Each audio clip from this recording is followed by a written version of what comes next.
टोपबहादुर रायमाझीजीलाई पनि म भन्न चाहन्छु, तपाईँले गल्ती कमजोरी गरेको तथ्य र प्रमाणले पुष्टि गर्छ भने फलाना तिराना ढिस्काना भनेर किन जोगाइरहनु भने उहाँलाई इन्टरपोल लगाएर आकाश पाताल धुई पाताल यत्र तत्र सर्वत्र 3 त्रिलोक 14 भुवन जहाँ लुकेको भए पनि 7औं आसमान क्यान्टोनमेन्ट घोटालाको फाइल खोल्न सक्छन् कि सक्दैनन्? शिविर वाइट बडीको पनि खोल्नु पर्यो, होइन सबैको खोल्नु पर्यो। धेरैको आशंका छ लुकाइएको छ, के भन्नुहुन्छ यसमा चाहिँ?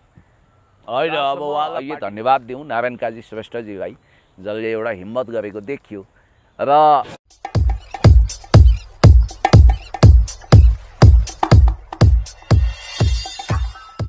नमस्कार आदरणीय दर्शकहरू, यति बेला तपाईँले फ्रेममा देखिरहनु भएको छ राजनीतिक विश्लेषक तथा नेकपा एमालेका नेता पुण्य गौतमलाई। विशेष गरी आज हामी समसामयिक विषयमा कुराकानी गर्न लागिरहेका छौँ। पुण्य सर, यहाँलाई स्वागत छ। धेरै धेरै धन्यवाद साधु। राजनीतिक माहौल बिग्रियो सर, डमाडोल भयो, तहस नहस हुन लाग्यो, हजुर सबै पक्राउ पर्न थाले। के भन्ने सर, कसरी बुझ्नु भएको छ यहाँले? जब कुनै पनि व्यक्ति वा कुनै पनि शक्तिको विषयमा प्रश्न उठ्छ भने अनुसन्धान भित्रैसम्म गर्नुपर्छ र त्यसमा संलग्नलाई कुनै पनि उन्मुक्ति र छुट हुनु हुँदैन, चाहे त्यो जोसुकै होस्, निर्दोष नफसोस्, दोषी नउम्कियोस् भन्ने प्राकृतिक न्यायको सिद्धान्त। भनेपछि अब ठुला माछाहरू समातिन थालेका हुन्? होइन, माछा समुद्रको खोलामा रहेको असाध्यै निर्दोष प्राणी हो। पहिला भनिन्थ्यो साना भुरा माछा समातेर झारो टार्ने काम गरिन्छ, ठुला माछा जहिले पनि उम्किन्छ भन्थ्यो। अहिले त तपाईँको पूर्व गृहमन्त्रीहरू, पूर्व उप प्रधानमन्त्रीहरू, बहालवाला सचिवहरू क्रमशः तानिएकै छन् नि। यसको भित्री कुरा बुझ्नुपर्छ। युनाइटेड स्टेट्स अफ अमेरिकामा जब यो भुटानी शरणार्थीलाई नक्कली बनाएर नेपाली नागरिकलाई नै अनागरिक बनाउने राष्ट्रघाती कुकर्म गर्दै र तिनीलाई भुटानी शरणार्थी बनाएर उता मेन पावर सप्लाई गरेर यता पैसा कुम्ल्याउने अरबौँको खेल गर्ने यो खालको अन्तर्राष्ट्रिय लज्जा, यो ग्लोबल फेनोमेननमै असाध्यै घृणित निन्दनीय काम गरिसकेपछि युएनएचसिआर शरणार्थी सम्बन्धी अन्तर्राष्ट्रिय संयुक्त राष्ट्रसङ्घीय संस्था, संयुक्त राष्ट्रसङ्घ, संयुक्त राज्य अमेरिका लगायत जुन जुन देशमा शरणार्थीलाई पुनर्वास गराइयो ती देशहरूको कूटनीतिक च्यानलबाट सरकारलाई ठुलो दबाब भयो। यदि यिनीहरूले यहाँ अनुसन्धान गर्दैन थियो भने इन्टरनेसनल क्रिमिनल कोर्टमा यो मुद्दा जान सक्थ्यो। शरणार्थी सम्बन्धी उच्च आयुक्त कार्यालयले यसलाई अनुसन्धान गर्दै थियो, ट्रिब्युन बनाएर भने पनि पाता कस्ने अवस्था आइसकेपछि तपाईँलाई एउटा कुरा भनिहालौँ, प्रचण्डज्यूले चाहेर नचाहेर यो मुद्दा अगाडि बढ्ने नै हो। अब जहाँसम्म अहिले धन्यवाद दिउँ नारायण काजी श्रेष्ठजीलाई, जसले एउटा हिम्मत गरेको देखियो। र अब हुन त नारायण काजीजीको विषयमा कमान सिंह लामासँग जोडिएर आएका करोडौँका कुराहरू उछाल्न खोज्छन् मान्छेले, अब उहाँको व्यक्तिगत निजी जिन्दगीमा चियो चर्चो गर्छन्। तर कमसेकम हिजो जे भए पनि आज उहाँले सकारात्मक परिणाम दिन खोज्नु भएको छ भने उहाँलाई हतोत्साहित नगरौँ। खास गरी भन्ने भने गोपाल किरातीजीले भन्नुहुन्थ्यो मेरो हिजोको तातो बहसमा आएर, यसको लागि विशेष धन्यवाद दिनुपर्छ अन्तर्राष्ट्रिय निकायहरू जसले यसमा ध्यान आकर्षण गर्नुभयो, नेपाल प्रहरी र नेपालको कर्मचारी संयन्त्र जो यो विरुद्ध लागेको छ। अध्ययन अनुसन्धान गरेर नेपाल प्रहरीले स्मार्ट तरिकाले यत्रो काममा जुन सफलता प्राप्त गर्दैछ, यसको पहिलो अधिकारी भनेको सरकार भन्दा पनि नेपाल प्रहरी। जस्तै यो शरणार्थी प्रकरणबाट तपाईँहरूकै नेता पनि, तपाईँहरूकै पार्टीका नेता सचिव पनि मुछिएको छ अथवा पक्राउ पूर्ति जारी भएर फरार छ। आजसम्म कहाँ छ के छ थाहा छैन भन्छ प्रहरीले, तर धेरैको आशंका छ लुकाइएको छ। के भन्नुहुन्छ यसमा चाहिँ? होइन, अब उहाँलाई पार्टीले सस्पेन्ड गरिसक्यो, सस्पेन्ड गर्यो, तर उहाँको सचिव पदबाट सस्पेन्ड गर्यो, तर साधारण सदस्य यथावत छ। यो चाहिँ झारो टार्ने खेल हो कि जस्तो पनि देखिन्छ फेरि। होइन, अब त्यत्रो सचिव पदबाटै गलत्याइदिएपछि साधारण सदस्यको के अर्थ रह्यो र तपाईँले यो? तर पार्टीले चाह्यो भने निकाल्न सक्छ अरे भन्ने जनताको निकाल्ने कुरो त अदालतले उहाँलाई दोषी करार यदि भोलि गर्यो भने निकालिहाल्छ। होइन, पक्राउ पूर्ति जारी गरिसकेपछि दोषी एक प्रकारको निलम्बन अनुसन्धानको पाटोमा जानुपर्छ। तपाईँ धेरै भावुक हुनुभयो, उहाँलाई निलम्बन भइसकेको छ। निलम्बन हुनुको अर्थ भनेकै उहाँलाई करिब करिब निष्कासनको बोर्डर लाइनमा पुर्याइदियो। त्यो चाहिँ नेपाली काङ्ग्रेसको नेता खाँडलाई चाहिँ पक्रिसके पछाडि यता दबाब परे गरे भन्छ। होइन, खाँडलाई अहिलेसम्म नेपाली काङ्ग्रेसले निलम्बन गरेका छैन, छलफलमा छ हो भनेपछि नेकपा तर पक्राउ त गरिसक्यो नि त। सुन्नु न, पक्राउ त राज्यले गर्यो नि, नेपाली काङ्ग्रेसले होइन नि त। तर नेपाली काङ्ग्रेसको अधिकांश नेताहरू गएर चाहिँ गृहमन्त्रीलाई धन्यवाद दिइसके, राम्रो काम गर्नुभयो, स्याबास भनिसके। त्यो भन्नु राम्रै हो, मेरो कुरा एकछिन नकाट्नु न, म यसको सिलसिलेवार कुरा गर्न चाहन्छु। पहिलो कुरो भनेको त यो विषय पेचिलो हो। यो अन्तर्राष्ट्रिय कूटनीतिक निकायसँग जोडिएको कुरा हो। नेपालको अन्तर्राष्ट्रिय लज्जासँग सम्बन्धित कुरा हो। एउटा नागरिकलाई अनागरिक बनाएर नक्कली भुटानी बनाएर थर्ड कन्ट्रीमा पुनर्वास गराउने बाहनामा करोडौँ अरबौँ रुपियाँको धन्दा गर्नु भनेको, गोरख धन्दा गर्नु भनेको यो 21औं शताब्दीको सबभन्दा ठुलो अन्तर्राष्ट्रिय लज्जा हो। एउटा कुरो त्यहाँ जानु पर्यो। 18th ब्लुमेर अफ लुई बोनापार्टमा कार्ल मार्क्सले लेख्नुहुन्थ्यो के इतिहास दुईचोटि दोहोरिन्छ, एउटा दुखान्तको रूपमा, अर्को प्रहर्सन जोक्सको रूपमा। अब कस्तो रूपमा दोहोरियो तपाईँले हेर्नु होला। अनि अर्को कुरो मैले तपाईँलाई भनिहालौँ कि यो घटनाको लहरो जब तानिँदै गयो, पहरो त निश्चित रूपमा थर्किने भयो। अनि मैले तपाईँलाई स्पष्ट रूपमा भन्नुपर्छ कि यो काण्डको वास्तविक पर्दाफास गर्ने हो भने तपाईँ अपराधीहरूको दैलोमा पुग्ने हो भने गोपाल किरातीजीले मेरो कार्यक्रममा आएर हिजो भन्नुहुन्थ्यो पूर्व उपराष्ट्रपति नन्दकिशोर पुनको छोराको बारेमा किन राज्य संयन्त्र मौन छ, किन मौन छ, यसको विषयमा पनि हुनु पर्यो।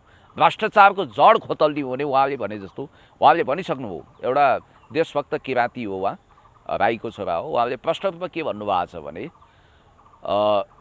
आरोप त लगाउनु भएको छ नि त, शक्ति बस्नेतले यति किलो सुन, देवेन्द्र पौडेलले यति किलो सुन गायब पार्नु हो भनेर जब उहाँले एलिगेसन लगाउनु हो भने त्यो विषयमा सम्बन्धित व्यक्तिले खण्डन गर्ने वा मानहानिको मुद्दा हाल्ने हिम्मत त गरेका छैनन्।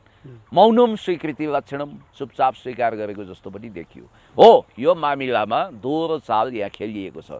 पहिलो कुरो, म त्यतिखेर यो अनुसन्धानमा कम्प्लिट मान्नेछु जतिखेर रानी साहिबा म्याडम आरजु जो काजु चबाएर आफ्नो विशाल होइन, उहाँले त आपत्ति जतिसक्नु भएको छ यो प्रकरणमा मेरो कुनै संलग्नता छैन भनेर साइबर क्राइममा निवेदन दिइसक्नु भएको छ। अब त्यसो भए यो फेक आइडी बनाइयो भनिसक्नु भएको छ। सुन्नु न, त्यो त उहाँले भन्नु होला, आफ्नो क्लियरिफिकेसन गर्नु होला। उहाँले हो म दोषी नै हो, मेरो हातमा हतकडी लगाऊ त भन्नुहुन्न नि त उहाँले। बालकृष्ण खाँडले पनि अन्तिमसम्म जब उहाँलाई प्रहरीहरू समात्न गए, म हिजो तिमीहरूले सलाम ठोक्ने गृहमन्त्री हुँ, के हिम्मतले आयो हे केटा हो, फर्केर गइहाल, तिमीहरूको हाकिम आइजीसँग कुरा गर्छु भनेर पहिला थर्काए।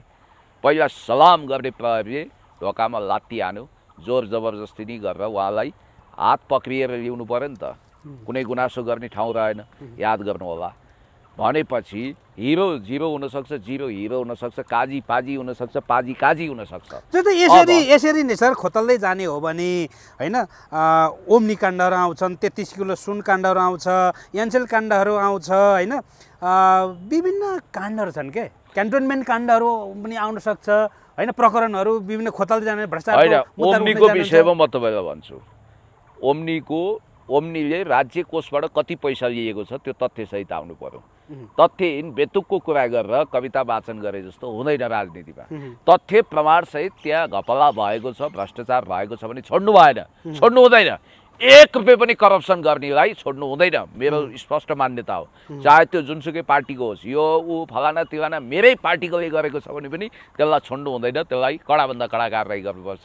मौजुदा कानुन अनुसार अझ पुगेन भने ऐन संशोधन गरेर भने पनि कारवाही गर्नुपर्छ भन्ने मेरो स्पष्ट मत छ। तर मैले तपाईँलाई के भनौँ भने यो प्रकरणमा हुनसक्छ, हिजो तपाईँले थाहा पाउनु भएन, जब प्रहरीका बिचौलियाले बयान दिइरहेका थिए, बालकृष्ण खाँडजीले पूर्व गृहमन्त्रीजीले के भन्नुभयो, प्रधानमन्त्रीसम्म पनि हामीले पैसा पुर्याएका छौँ भन्ने टाइपको बयान आइसकेपछि पोइन्ट टु बी नोटेड। याद गर्नुहोस्, प्रधानमन्त्री भन्नाले तत्कालीन प्रधानमन्त्री शेरबहादुर देउवा भने हो कि अहिलेको प्रधानमन्त्री पुष्पकमल दाहाल भने हो, त्यो खोल्न चाहिँ खोलेन, जस बिचौलियाले त्यो दाबी गरे। दिपेश पुनको बारेमा राज्य मौन हुने, कुनै पक्राउ पर्ची जारी नहुने, अनि त्यसपछि मैले तपाईँलाई भन्दैछु म्याडम रानी साहिबा आरजु माथि कुनै एक्सन गर्न नसक्ने भने यो काण्डको मुख्य अभियुक्तसम्म राज्य पुग्न सक्दैन। अब हात्ती आए फुस्सा जस्तो अदालतबाट चोख्याउने गरी, झन् सुनपानी छर्किने गरी, अब अन्तर्राष्ट्रिय कारबाहीबाट बचाउने गरी यो प्रपञ्च गरियो भन्ने कुरा हामीले बुझ्नुपर्ने हुन्छ। अर्को कुरो, हिजो गोपाल किरातीजीले भन्नुहुन्थ्यो जसरी कमान सिंह लामा आदि इत्यादिको प्रकरणमा करोडौँको चलखेल भएको भनेर उहाँहरूले जसरी नारायण काजीजीलाई भन्नुभएको छ त्यतिखेर मुस्नु भएको छ। अहिले उहाँले एउटा पब्लिक इमेज हासिल गर्नुभयो। हुन त हेर्नुहोस् यहाँ नाटक नौटङ्की कति चल्दो रहेछ भने जतिखेर भैँसे पार्टीमा 30औं करोडको सम्पत्ति रोपनी कम्पाउन्डमा घर महल 2टा महल ठडाएको ठाउँ ठाउँमा गरेर अरबौँको सम्पत्ति अमरेश कुमार सिंहले देशी विदेशी दलाली गरेर कमाए भनेर जतिखेर विकास ठाकुरले उजुरी दिँदै थिए त्यतिखेर उनी त्यो घटना ढाकछोप गर्न संसदमा चरिदाङ्गो भएर नेपाली सभ्यता र समाजलाई नि लज्जित बनाइरहेका थिए। सबभन्दा महत्त्वपूर्ण कुरा के छ भने यहाँनिर लुटेराले नि सदाचारी साधुको अभिनय गरेर मान्छे झुक्काइरहेको छ। अब यहाँनिर हेर्नु के छ भने अब यसको राजनीतिक गहिराइमा पुगेर केही मान्छेले इन्टरप्रिटेसन गर्न थालेका छन्, बेनिफिट अफ डाउट। प्रचण्डजीलाई सहज तरिकाले नारायण काजीजीले रिप्लेस गरेर अध्यक्ष बन्न नसक्ने, उहाँ जसरी पनि at any cost at any rate party अध्यक्ष बन्न चाहने, त्यसको लागि पूर्व माओवादी पृष्ठभूमि भएका जनार्दन शर्मादेखि वर्षामान पुन सबभन्दा ठुलो बाधक हुने। अब क्यान्टोनमेन्ट अब हुनेवाला के हो रे भने नारायण काजीजीले आरजु म्याडमको घरसम्म पुग्ने सङ्केत देखायो भने शेरबहादुरजीले यो गभर्मेन्ट ढालिदिने, ढालेपछि तुरुन्तै उनीहरूको नयाँ सरकारले क्यान्टोनमेन्टको फाइल खोलेपछि त प्रचण्ड लगायत जनार्दन शर्मा वर्षमान सब सोलो हातमा हतकडी लाग्ने सम्भावना यस पानीमा पनि छ कि अहिले अब क्यान्टोनमेन्ट भनेर वाइट बडी काण्डहरूदेखि लिएर होइन यी सेक्युरिटी काण्ड सेक्युरिटी प्रिन्टिङ प्रेसको कुराहरू आएर चाहिँ होइन यी तमाम फाइलहरू बन्दको बन्दै रहन्छ। अब क्यान्टोनमेन्ट खुल्छ भन्ने डरले सुन्नु सेक्युरिटी प्रिन्टिङ प्रेसको कुरा चाहिँ के हो भने जस्तो अस्ति एकजना विकल्प पौडेल हो कि के भन्नेलाई सजाय पनि अदालतले दिइसकेका छ। 69 अर्ब रुपियाँ हरजना जरिवाना स्वरूप भराएको छ। यो कुरा पनि तपाईँलाई थाहा छ। अब गोकुल बास्कोटाज्यू जस्तो एउटा जस्तो देशमा भएका अत्याचार अन्याय विरुद्ध बोल्ने उहाँको आर्थिक जीवन पनि म पारदर्शी देख्छु। विकास प्रेमी नेता हुनाले र भ्रष्टाचारमा नजोडिएको होला, कतै जोडजाड गरेर विभिन्न खालका टेप रेकर्डहरू पुऱ्याइयो होला, तर इन्टेन्सनली उहाँले पैसा कमाउने विषय कहिले पनि सोच्नु भएन। उहाँ क्लिन इमेज नै हो उहाँको, मैले बुझेसम्म है। अब उहाँलाई बदनाम गरियो, यो देशमा त्यस्तै हो। तपाईँलाई थाहा छ म पुण्य गौतम जस्तो एउटा निर्दोष कसैको 1 रुपियाँ नखाएको इमान्दार सज्जन मान्छेलाई त मैले आत्मप्रशंसा गरेँ होइन। म त मिडियाको शिकार भएको छु नि त।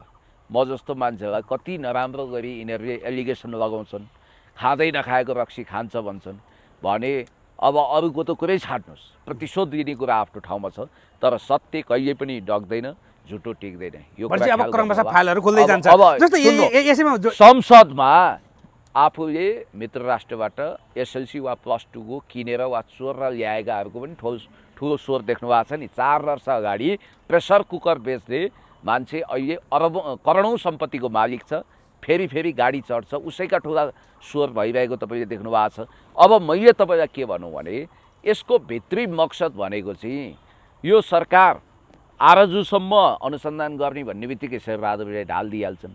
शेरबहादुरले ढालेर नयाँ सरकार बनाएपछि पहिलो एक्सन नै प्रचण्डजी विरुद्ध गर्छन्। नारायण काजीलाई त छुने कुरा भएन। प्रचण्ड र उनको टिम प्रचण्ड एन्ड कम्पनी जब जेल जानेछन् अथवा उनीहरूको राजनीति सकिनेछ, स्वतः नारायण काजीजी अध्यक्ष, त्यतिखेरसम्म उहाँ सेलिब्रेटी भएर हाई हुनुहुन्छ र मेरो हातमा पार्टीको कमान्ड आउँछ र भविष्यमा प्राइम मिनिस्टर हुने बाटो पनि सोझिन्छ भनेर उहाँले ट्याक्टिकल ढङ्गले मुभ गरेको भन्ने पनि छन्। अब हेर्न बाँकी छ। अहिले उहाँलाई बेनिफिट अफ डाउट दिउँ, अहिलेसम्मको काम राम्रो छ। र टोपबहादुर रायमाझीजीलाई पनि म भन्न चाहन्छु, तपाईँले गल्ती कमजोरी गरेको छ छैन भन्ने कुरा अदालतमा प्रमाणित हुन्छ। भोलि तपाईँले कमजोरी गल्ती गरेको छ भने तपाईँलाई उन्मुक्ति हुँदैन, तपाईँलाई कडाभन्दा कडा सजाय हुन्छ मौजुदा कानुनअनुसार। अब निर्दोष हो भने तपाईँले आफ्नो सफाई पेश गर्नुपर्छ। निर्दोष फस्नु हुँदैन, दोषी छुट्नु हुँदैन।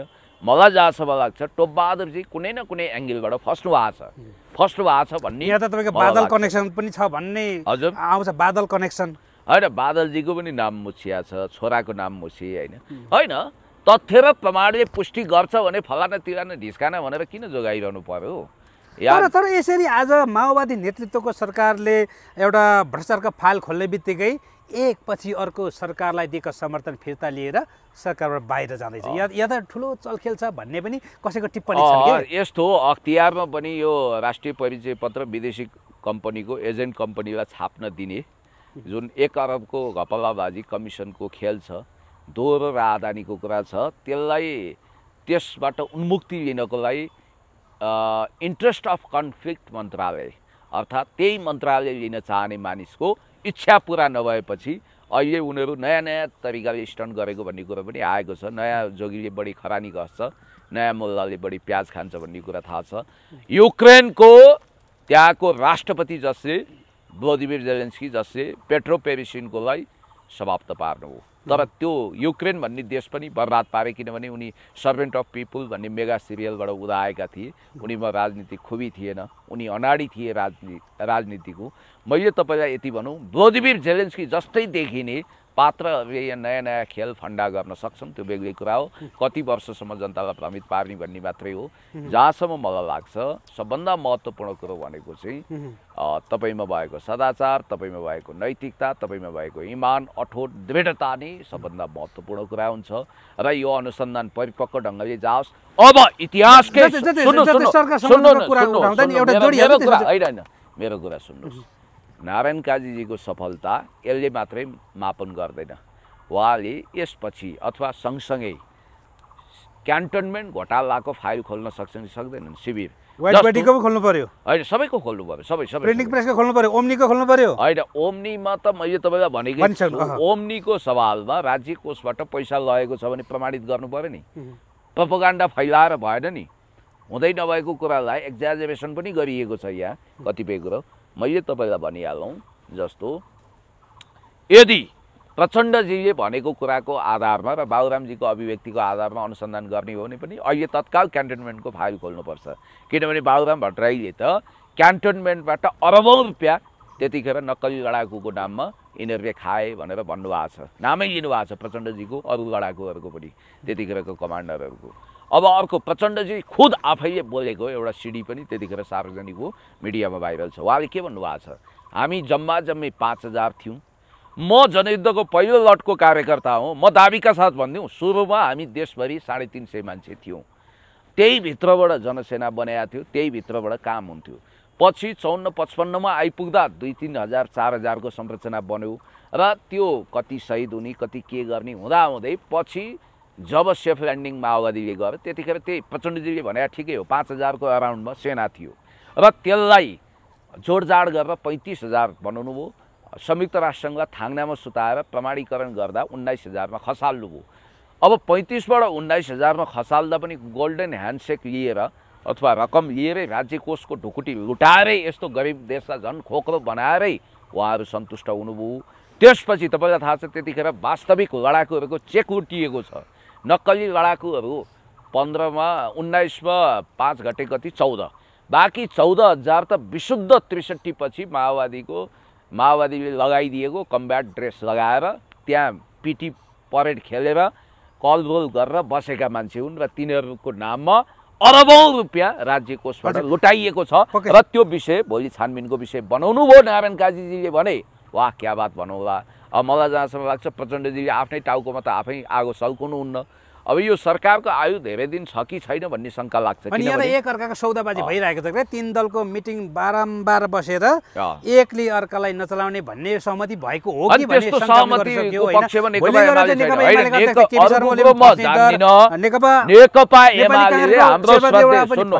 हाम्रो श्रद्धेय अध्यक्ष कमरेडले स्पष्ट रूपमा के भन्नुभएको छ भने यो विषयमा तपाईहरु कसैसँग सम्झौता नगरिकन जानुस्, अनुसन्धान गर्नुस्, एमालेको सहयोग हुन्छ भन्नुभएको छ। पक्कै पनि म अन्तिममा आएको छु सर। अब अन्तिममा जस्तै टोपबहादुर रायमाझीको एउटा प्रश्न जोडिहालेँ होइन, अब टोपबहादुर रायमाझी कहाँ छ त? पार्टीलाई केही जानकारी छ? यो त राज्यले जानकारी लिनुपर्छ, पार्टीलाई केही सुराग छैन, केही जानकारी छैन। उहाँले त बिरामी भएको नाटक गरेर संसदमा चिठी पठाउनु भएको छ। होइन, उहाँ लुकेर कहाँ हिँड्नुहुन्छ? मेरो विचारमा उहाँ 1 हप्ताभित्र उहाँ सरेन्डर गर्नुहुन्छ, राज्यको सम्पर्कमा आउनुहुन्छ। होइन भने आफै सरेन्डरमा आउनुहुन्छ, होइन भने उहाँलाई इन्टरपोल लगाएर आकाश पाताल धुई पताल यत्र तत्र सर्वत्र 3 त्रिलोक 14 भुवन जहाँ लुकेको भए पनि 7औं आसमानमाथि गएर लुकेको हो कि जमिन मुनि छिपेको हो कि पाताल पुगेको हो कि जहाँबाट तपाईको भनाइ हो 1 हप्ताभित्र सरेन्डर गर, होइन भने आकाश पाताल धुई पताल जहाँ सुकै खोजेर पनि प्रहरीले हतकडी लाउँछ। तपाईको भनाइ हो लाउनुपर्छ। हस्, थ्यांक यू सर, धेरै धेरै धन्यवाद।